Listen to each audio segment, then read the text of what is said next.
Congratulations everyone for making it to the next stage of the Take 500 Participatory Budget Fund, which is led by Armagh Banbridge Craigavon Community Planning Partnership and is a participatory budgeting initiative. Firstly, you should be very proud of yourself and your group for getting this far. As you move on to stage 2 of the application process, you will now have to make a 2-minute video showcasing your idea and explaining how you plan to bring your vision to life. Once you make your video, it will then go out for a public online vote where local residents will decide which project should get the money. So it is really important to get across on camera all your amazing ideas and plans. Before we go any further, I don't want you to stress. Making your video can be done in a few simple steps. All you have to do is follow my tips and plan and you will be okay. The first thing I want to talk about is the camera itself. If you don't know anyone who has a camera that can help you, then your phone is your next best option. After all, movies have been shot on an iPhone. I would suggest that you film on your phone, and this can be an Android or an iPhone. Also, you could use your iPad, as all the same principles apply to whatever device you choose to use. We are going to show you 8 simple tips to help you create your video. If you don't want to appear on camera, after this section I will explain how you can still make a really engaging video. Tip number 1. How to access your camera. All phones or iPads are different, so just find the camera app on your phone and select the camera. Here on my iPhone you have to swipe across to find the camera. If you're filming yourself, use the phone's front camera. Click the icon here, and again each phone is different, so look to your user guide to find out how your camera works. If you're filming someone else, use the camera on the back of your phone as the quality is better. Number 2. Shoot horizontal, not upright. For this video, keep your smartphone horizontal when you're recording. Shooting a video clip with your phone upright doesn't seem like an issue at the time, but when it comes to editing your clip, you will be fighting for space for the 2 black bars on either side of the screen. So just to recap, hold your phone like this, not like that. It's also important not to alternate between landscape and portrait in the one video. Number 3. Keep it smooth and steady. Your smartphone is small and light, but it can be held surprisingly steady. The key thing is to use both hands, lock your elbows into your body for extra stability. Try it yourself and you'll see that although this won't eliminate the shaky hands, it will make it smoother. But what if you want to introduce some control movement into your shot? With your elbows locked into your body, use your feet as a solid base and move the whole of your upper body, not just the camera. This will result in a smoother motion every time. If you are able to get a tripod, I definitely suggest using it.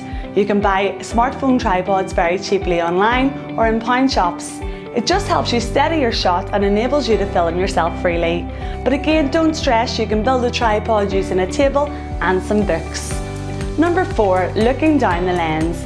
When setting up your tripod for an interview or speaking on camera, make sure the lens is at the correct height. I like to put the phone lens slightly below eye level as it helps you talk straight to your audience. When talking to your camera, you can either talk straight down the lens or you can use the rule of thirds, which is my favourite. This is where you stand slightly to the right or left of the frame and talk to the camera lens. This is called the speaking area, and it's good if you want to add text here or show more of your background. Some phones allow you to activate a grid on the camera app. Now this always doesn't work in video mode, but you can flick to the photo while you set up your shot. Number 5. Make the light work for you. Light is a wonderful thing, but it can be a friend or foe when shooting video. If you want to shoot better video, you need to know how to work with the available light and use it to your advantage. When outdoors, try to find a position where the sun is evenly lighting the scene you want to record. Also, never film in front of a window, as the subject, like me, will be dark. Use the natural light and have the interviewee face the window. Also, you can use household lamps to help you light your interview, so just work with what you have. The important thing is to remember is to light the subject evenly. Number 6. Mix it up. A video made up of many shorter clips often makes a more interesting watch. Whatever your subject, think about what other shots you can get to complement your master shot and add to the story. It can be as simple as shooting your subject from both close up and further away, or getting someone to repeat a performance. Record good audio. I find the sound that's built into smartphones pretty good, but the minute you start getting really far away, you will start to create an echo. Your iPhone's internal microphones are only good close range, so don't move too far away from your subject. Beware of loud background noises that your audience can't see, as it is distracting. No doubt you've heard the horrible sound wind noise makes on video clips, so locate the built-in microphone and try to shield it from the wind. Number 8. Know what's possible and what's not. You want to shoot better video on your smartphone, so before you start shooting, it's good to know what the limitations are.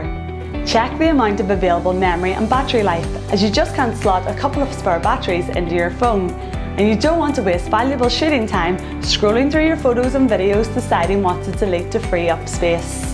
Smartphones don't have zoom lenses, and any digital zoom features will reduce the quality of the image, so don't zoom in. This goes for the iPad as well.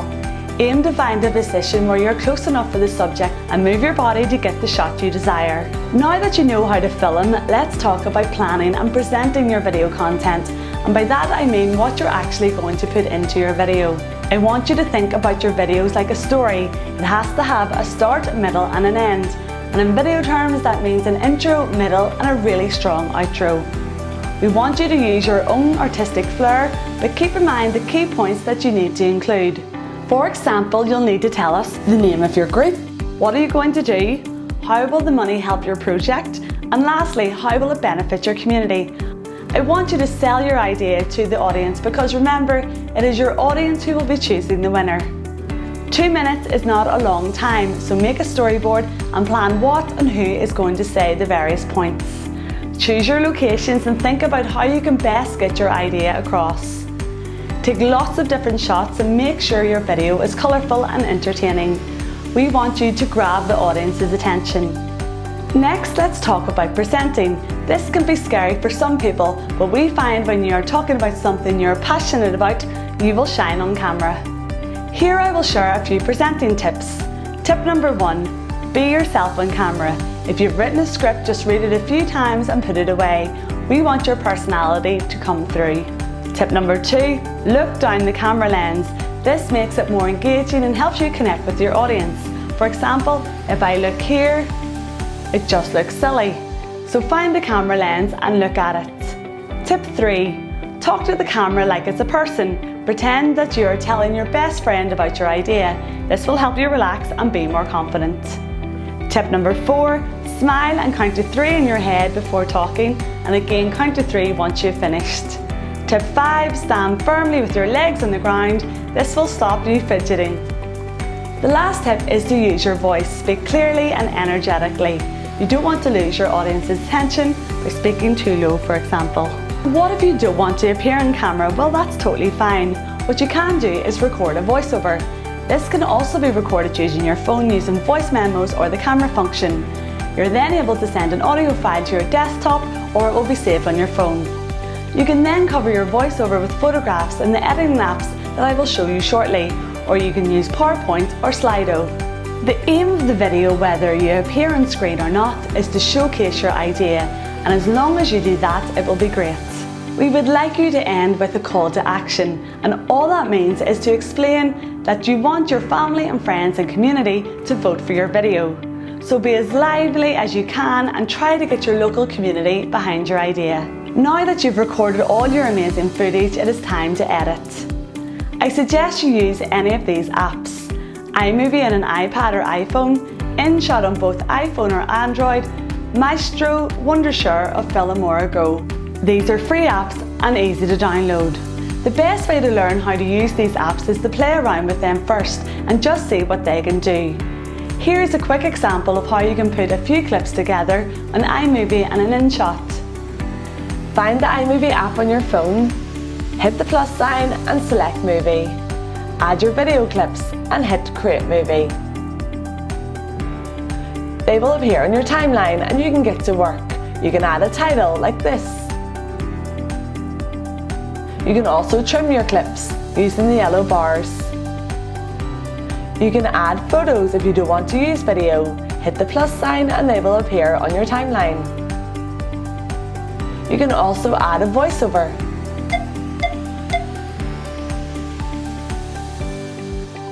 Hit accept and add some music as well. We are the Gardening Together project. The app has lots of transitions, which will make your video look even more professional. Once you're happy with your video, name it and hit done. Once you've edited your video, you can now export it. We would like the video to be in an MP4 format. There are various ways to send the video to us. Save your video to your camera roll and then open your internet browser and enter www.sendthisfile.com/ABC Council. Here you will be asked to enter a password. To get this password, please contact us and we will share it with you. Then all you have to do is simply attach your video and send. InShot is also another favourite app of mine. Hit New, go into your video library, select your videos, hit the tick. In this app you can hit Canvas and you can change the dimensions so you can make it 16:9. There's lots of cool things you can do in this app. Like iMovie, you can put in a title, you can change the colour of the text, you can add filters, you can trim it, add a voiceover. The possibilities are endless with this app, and I would highly recommend it if you're using photos and voiceover. The same way you would add video, you go into your gallery, select photos, and then select your pictures. Hit the green tick button and they will be imported onto your timeline. Once you're happy, hit save and you have the option to send it to either social media or your email. Lastly, one thing we would like you to think about when filming is your safety and the safety of others. Please remember to adhere to the COVID-19 rules. Stay 2 meters apart and wear PPE where necessary. We would love to see all your faces when you're speaking to camera, so maybe try and film people separately if they are talking to the camera instead of big groups. If you are filming a group, make sure you keep your distance and be smart. If you are the camera person, always wear a mask and wipe down your phone before passing it on to another group member. The closing date is 1 p.m. on the 20th of November, so get creating now and we cannot wait to see all your amazing entries. Please send your final video to communityplanning@armaghbanbridgecraigavon.gov.uk. Good luck and remember to have fun, smile and show us just how great you and your group are.